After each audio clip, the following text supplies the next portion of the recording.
রাসেল নামে এক ভাই প্রশ্ন করেছেন, শহীদ কারা?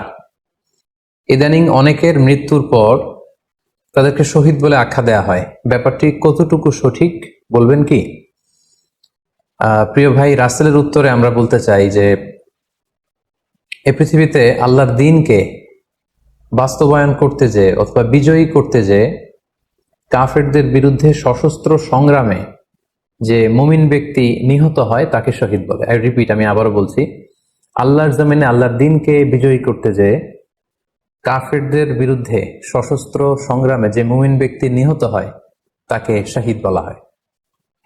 সহিহ বুখারীর বর্ণনা এসছে যে সাহাবারা আল্লাহ রাসূল সাল্লাল্লাহু আলাইহি সাল্লামকে জিজ্ঞেস করেছিলেন যে, হে আল্লাহ রাসূল, কারা আল্লাহর রাস্তায় জিহাদ করছে এটা আমরা কিভাবে বুঝবো? তার উত্তরে আল্লাহর হাবিব সাল্লাল্লাহু আলাইহি সাল্লাম বলেছিলেন, মান কাতালা লিতাকুনা কালিমাতুল্লাহি হিয়াল উলিয়া ফাহুয়া ফি সাবিলিল্লাহ। যে ব্যক্তি আল্লাহর দ্বীনকে, আল্লাহর বিধানকে কিংবা আল্লাহর আইনকে বাস্তবায়নের জন্য, আল্লাহর দ্বীনকে বিজয়ের জন্য যে সংগ্রাম করে যাচ্ছে সেই আল্লাহর রাস্তায় আছে।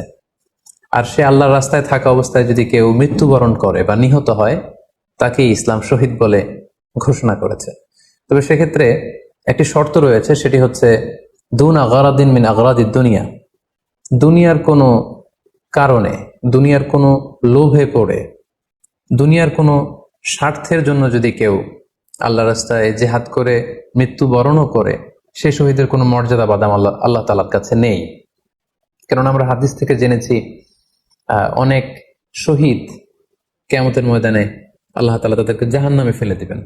আল্লাহ বলবেন যে, তুমি তো দুনিয়াতে জেহাদ করেছিলে যে মানুষ তোমাকে বীর বলবে, মানুষ তোমাকে সাহসী বলে ঘোষণা দিবে, বাহাবা পাওয়ার জন্য তুমি জেহাদে অংশগ্রহণ করেছিলে এবং সেখানে নিহত হয়েছ।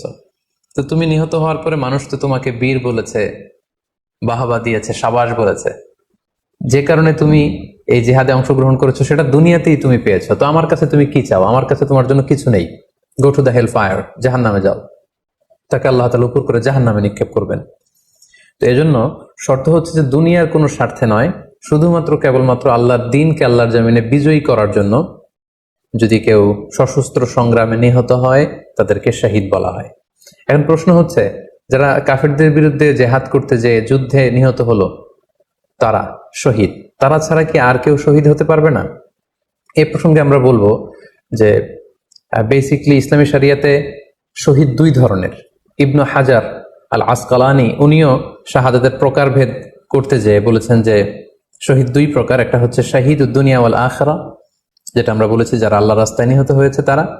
আরেকটা হচ্ছে শাহিদুল আখিরা, যারা দুনিয়াতে আল্লাহর রাস্তায় নিহত হয়নি কিন্তু পরকালে তারা শাহাদাতের মর্যাদা লাভে ধন্য হবে। প্রথম প্রকার হচ্ছে শাহিদুদ দুনিয়া ওয়াল আখিরা, যেটাকে আমরা বলি শাহাদাতে হাকিকি, মানে প্রকৃত শহীদ। এরাই হচ্ছে মূলত শহীদ। এদেরকে আল্লাহ তাআলা মৃত বলতে নিষেধ করেছেন। আল্লাহ তাআলা বলেছেন, ওয়ালা তাকুলু লিমান ইয়ুকতালু ফি সাবিলিল্লাহি আমওয়াত বাল আহইয়া ওয়ালাকিন লা তাশউরুন। যারা আল্লাহর রাস্তায় জীবন দিয়ে নিহত হয়েছে তাদেরকে তোমরা মৃত বলো না, বরং তারা জীবিত। অন্য এক আয়াতে এসেছে, বাল আহইয়াউন ইনদা রাব্বিহিম ইউরযাকুন, তারা জীবিত এবং আল্লাহর কাছে তারা রিজিক প্রাপ্ত, আল্লাহ তাআলার পক্ষ থেকে তারা রিজিক প্রাপ্ত। তাদের মর্যাদা আল্লাহ তাআলার কাছে এত বেশি যে তাদেরকে নিহত হওয়ার পরে কোনো জানাজার আগে গোসল দিতে হয় না।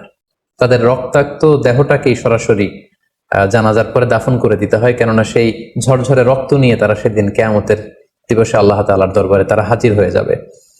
এবং আমরা যদি কোরআনের দিকে তাকাই, কোরআন আমাদেরকে জানিয়েছে, আনা আমাল্লাহু আলাইহিম মিনান নাবিয়িন ওয়াস সিদ্দিকিন ওয়াশ শুহাদাই ওয়াস সালিহিন, মানে সবচেয়ে শ্রেষ্ঠ তাবাকা বা দারাজা হচ্ছে নবীদের দারাজা, নবীদের পরে হচ্ছে সিদ্দিকিনদের দারাজা, এবং সিদ্দিকিনদের পরেই যাদের মর্যাদা আল্লাহ তাআলার কাছে সবচাইতে বেশি তারা হচ্ছে শুহাদা। এজন্য প্রতিটি মুমিনের জীবনের আকাঙ্ক্ষা বা তামান্না থাকা উচিত তারা যেন শাহাদাতের মৃত্যু আল্লাহ তাআলার কাছে কামনা করে। এবং আমরা যদি সাহাবাদের জীবনের দিকে তাকাই তাহলে দেখবো ওনারা সবসময় আল্লাহ তাআলার কাছে শাহাদাতের মৃত্যু কামনা করতেন। সাইয়েদনা ওমর ফারুক রাদিয়াল্লাহু তাআলা আনহু আল্লাহ তাআলার কাছে সবসময় শাহাদাতের মৃত্যু চাইতেন। সহিহ বুখারীর বর্ণনা এসেছে, ওমর ফারুক রাদিয়াল্লাহু তাআলা আনহু দোয়া করতেন আর বলতেন, আল্লাহুম্মা রযুকনি শাহাদাতান ফি সাবিলিক ওয়াজআল মাউতি ফি বালাদি রাসূলিক।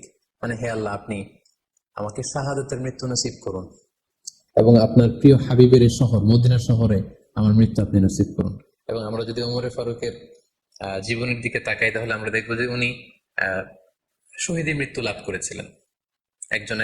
একজন অ্যাসাসিনেটরের মাধ্যমে আত্মাইর আঘাতে তিনি শহীদ হয়েছিলেন। এবং আল্লাহ রাসূল সাল্লাল্লাহু আলাইহি ওয়াসাল্লামের পাশে আবু বকর রাদিয়াল্লাহু তাআলা আনহু কবর, তার পাশেই কিন্তু ওমরে ফারুকের কবর। তার মানে মদিনাতেই তিনি আল্লাহ রাসূল সাল্লাল্লাহু আলাইহি ওয়াসাল্লামের পাশে মৃত্যুবরণের পরে শোয়ার সৌভাগ্য তিনি অর্জন করেছেন। তাহলে এই আলোচনা থেকে আমরা বুঝলাম যে প্রকৃত শহীদ হচ্ছে যারা আল্লাহর রাস্তায় নিহত হয় এবং এর মর্যাদা আল্লাহ তাআলার কাছে অনেক বেশি। কিন্তু এই শাহাদাতে হাকিকি বা প্রকৃত শহীদ ছাড়াও আরো অনেক মৃত ব্যক্তিকে আল্লাহ রাসূল সাল্লাল্লাহু আলাইহি ওয়াসাল্লাম শহীদী মৃত্যুর সুসংবাদ দিয়েছেন।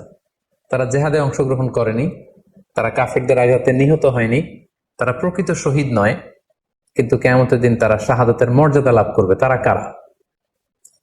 এ ব্যাপারে আমরা সহিহ মুসলিমের একটি হাদিস এখানে উল্লেখ করতে চাই, যেখানে আল্লাহ রাসূল সাল্লাল্লাহু আলাইহি ওয়াসাল্লাম সাহাবাদেরকে জিজ্ঞেস করেছেন, মা তা'উদ্দুনা শাহিদা ফীকুম, ওহে সাহাবারা, তোমরা কাদেরকে শহীদ বলে মনে করো?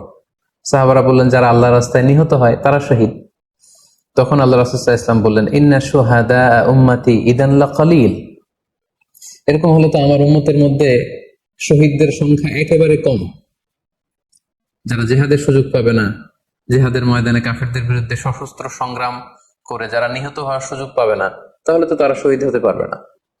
সাহাবারা এই কথা শুনে বললেন, ইয়া রাসূলুল্লাহ, তাহলে কারা শহীদ আপনি বলেন। তখন আল্লাহ রাসূল সাল্লাল্লাহু আলাইহি ওয়াসাল্লাম বললেন যে যারা আল্লাহর রাস্তায় নিহত হয় তারা তো শহীদ বটেই, পাশাপাশি ওমান মাতা ফি তাউনি ফাহুয়া শাহীদ, মহামারীতে যারা মারা যায় তারাও কিন্তু শহীদ। প্লেগ রোগে বা মহামারীতে, এই যে করোনা ভাইরাসের সময় যারা ঈমানের সাথে ইন্তেকাল করেছে তাদেরকেও আল্লাহ তাআলা শাহাদাতের মর্যাদা দান করবেন। ওমান মাতা ফিল বাতনি ফাহুয়া শাহীদ, পেটের পীড়ায়, পেটের কোন রোগে যদি কেউ আক্রান্ত হয়ে মারা যায়, সে কিয়ামতের দিন শাহাদাতের মর্যাদা লাভ করবে। ওয়াল গরিকু শাহীদ, পানিতে ডুবে যদি কেউ মারা যায় সেও শাহীদ। এভাবে অন্যান্য আরো অনেক হাদিসে, কোন হাদিসে 5 জন, কোন হাদিসে 7 জন, কোন হাদিসে আরো বেশি, এভাবে আরো অনেক ব্যক্তিকে আল্লাহ রাসূল সাল্লাল্লাহু আলাইহি ওয়াসাল্লাম শাহাদাতের মর্যাদা লাভে তারা কিয়ামতের দিন ধন্য হবে এই মর্মে তিনি আমাদেরকে জানিয়েছেন। সুনানে নাসাইর একটি বর্ণনা থেকে আমরা জানতে পারি, আল্লাহর হাবিব সাল্লাল্লাহু আলাইহি ওয়াসাল্লাম বলেছেন, মান কুতিলা দুনা মাজলামাতিহি ফাহুয়া শাহীদ, অন্যায়ভাবে যদি কাউকে হত্যা করা হয়, হি ইজ ডিফেন্ডিং ইনজাস্টিস, অন্যায় প্রতিরোধে সে মারা গিয়েছে, এরকম মৃত্যুকেও তিনি শাহাদাতের মৃত্যু বলে ঘোষণা করেছেন। সুনানে তিরমিজির আরেকটি বর্ণনায় আল্লাহ রাসূল সাল্লাল্লাহু আলাইহি ওয়াসাল্লাম আরো কিছু ব্যক্তিকে শহীদ বলে ঘোষণা করেছেন। যেমন তিনি বলেছেন, মান কুতিলা দুনা দীনিহি ফাহুয়া শাহীদ, কেউ তার দ্বীনকে হেফাজত করতে যেয়ে যদি মৃত্যুবরণ করে সে শহীদ।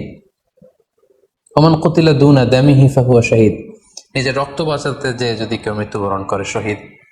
তার সম্পদ বাঁচাতে যেয়ে যদি মৃত্যুবরণ করে সে শহীদ। তার ফ্যামিলিকে সেভ করতে যেয়ে কেউ যদি মৃত্যুবরণ করে সেও শহীদ। তার সম্মান, ইজ্জত, তার স্ট্যাটাসকে বাঁচাতে যেয়ে যদি কেউ মৃত্যুবরণ করে সেও শহীদ। আরেক বর্ণনায় আমরা জানতে পারছি, আল্লাহ রাসূল সাল্লাল্লাহু আলাইহি ওয়াসাল্লাম বলেছেন, ওয়াসাহিবুল হাদমি ফাহুয়া শাহীদ, অর্থাৎ ধ্বংসস্তূপের নিচে চাপা পড়ে যদি কেউ মারা যায় বা কোনো দেয়ালের নিচে চাপা পড়ে যদি কেউ মারা যায় সে শহীদ। ওয়াসাহিবু যাতিল জানবি শাহীদ, অর্থাৎ ফুসফুসের কোনো রোগে, লেটসে লাং ক্যান্সারে যদি কেউ মারা যায়, ফুসফুসের কোনো ভয়ানক রোগে যদি কেউ মারা যায় সে শাহীদ, শহীদের মর্যাদা পাবে। আল হারিকু শাহীদ, আগুনে পুড়ে যদি কেউ মারা যায় সেও শহীদ। ওয়াল মারআতু তামুতু বিজুমঈন শাহীদ, বাচ্চা পেটে ধারণ করেছে, অর্থাৎ গর্ভবতী মা যদি এই প্রেগন্যান্সির কারণে কিংবা বেবি ডেলিভারি করতে যেয়ে যদি মারা যায় সেও কিন্তু শহীদদের কাতারে দাঁড়াবে। এভাবে আমরা বিভিন্ন হাদিসের আলোকে এবং আল্লাহ রাসূল সাল্লাল্লাহু আলাইহি ওয়াসাল্লামের সুসংবাদ বাণীর আলোকে আমরা বুঝতে পারি যে আল্লাহর রাস্তায় যারা জিহাদ করে আল্লাহর দ্বীনকে বিজয়ী করতে যে মৃত্যুবরণ করেছে তারা হচ্ছে প্রকৃত শহীদ। তাদের মর্যাদা আল্লাহ তাআলার দরবারে অনেক অনেক বেশি। কিন্তু এই শহীদ ছাড়াও আরো অনেক ধরনের মৃত্যুকে আল্লাহর হাবিব সাল্লাল্লাহু আলাইহি ওয়াসাল্লাম শাহাদাতের মৃত্যুর সাথে ঘোষণা করেছেন। সো যারা জেহাদে মারা গেল তারাই শহীদ, বাকিদেরকে শহীদ বলা যাবে না, এই কথাটি ঠিক নয়। বরং আল্লাহ রাসূল সাল্লাল্লাহু আলাইহি ওয়াসাল্লাম নিজেই চেয়েছেন, তিনি বলেছেন যে তোমরা যদি শুধু এই এক শ্রেণীকে শহীদ বলো তাহলে তো আমার উম্মতের মধ্যে